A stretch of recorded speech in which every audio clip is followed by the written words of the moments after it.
বলেন। আসসালামু আলাইকুম ওয়া রাহমাতুল্লাহি ওয়া বারাকাতুহু। নাহমাদুহু সাল্লি আলা রাসূলিহি কারীম। আম্মা বাদ, আউযু বিল্লাহি মিনাশ শাইতানির রাজীম। বিসমিল্লাহির রহমানির রহিম। ইয়া আইয়ুহান নাসু ইত্তাকু রাব্বাকুম ইন্না জালজালাতা শাদি শাইউন আযীম। ইয়াওমা তারাউনাহা তাজহালু কুল্লু মুরদিয়াতিন আম্মা আরদাত কুল্লু জাতি হামলিন হামলাহা ওয়া তারান নাসা সুকারা ওয়া মা হুম বিসুকারা ওয়ালাকিন্না আযাবাল্লাহি শাদীদ। আল কুরআন।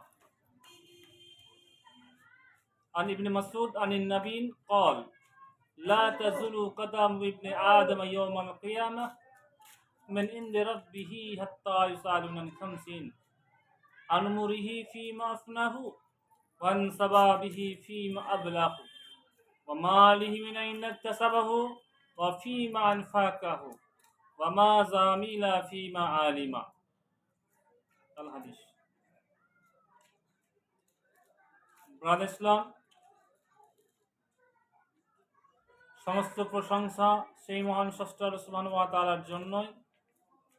তারপরে পরে আমাদের সারা বিশ্বের ধর্মের গুরু মহাত্মা মহাপুরুষ আহমদুজ্জাহানিন নবী তাজদারে মাদানী আহমদী মুস্তফা মোহাম্মদ মুস্তফা হযরত মুহাম্মদ সাল্লাল্লাহু আলাইহি সাল্লামের প্রতি কোটি কোটি সালাম বর্ষিত বিকশিত যাপিত আল্লাহুম্মা আমিন।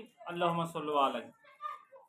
ব্রাদার ইসলাম, আমি বলতে চাইছি যে আমরা জানি যে দুনিয়া একদিন ধ্বংস হয়ে যাবে।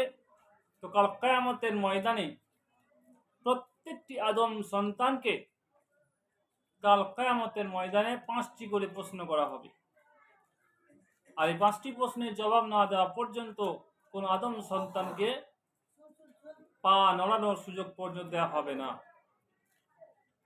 রাসূল সাল্লাল্লাহু আলাইহি সাল্লাম বলছেন, হাদিসের রাবি হলেন আজিজ ইবনে মাসউদ। তিনি বলেন, আন ইবনে মাসউদ আনিন নবী قال قال لا تزول قدم ابن آدم يوم القيامة من عند ربه حتى يسأل عن خمسين। আর ইবনে মাসউদ তিনি বর্ণনা করছেন যে রাসূল সাল্লাল্লাহু আলাইহি সাল্লাম বলছেন যে কাল কিয়ামতের ময়দানে প্রত্যেকটি আদম সন্তানকে 5টি করে প্রশ্ন করা হবে। আর এই 5টি প্রশ্নের জবাব দেওয়া পর্যন্ত লা তাজুলু কাদাম ইবনে আদম ইয়াউমাল কিয়ামা, কোন আদম সন্তানের পা বিন্দু মাত্র নড়বে না যতক্ষণ না তাকে 5টি প্রশ্ন করা হবে।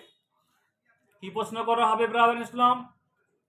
1 নম্বর প্রশ্ন করা হবে, রাসূল সাল্লাল্লাহু আলাইহি সাল্লাম বলছেন, আন উমরিহি ফিমা আফনাহু। আল্লাহ বলবেন, বিশ্বনবী বলছেন, আল্লাহ সুবহানাহু ওয়া তাআলা সেদিন জিজ্ঞেস করবে, হে আদমের সন্তান বলো, তোমাকে যে আমি 60 বছর 70 বছর 80 বছর 90 বছর 100 বছর জীবন দিয়েছিলাম, বলো আন উমরিহি ফিমা আফনাহু, তোমার জীবনটাকে তুমি কোন পথে কাজে লাগিয়েছো।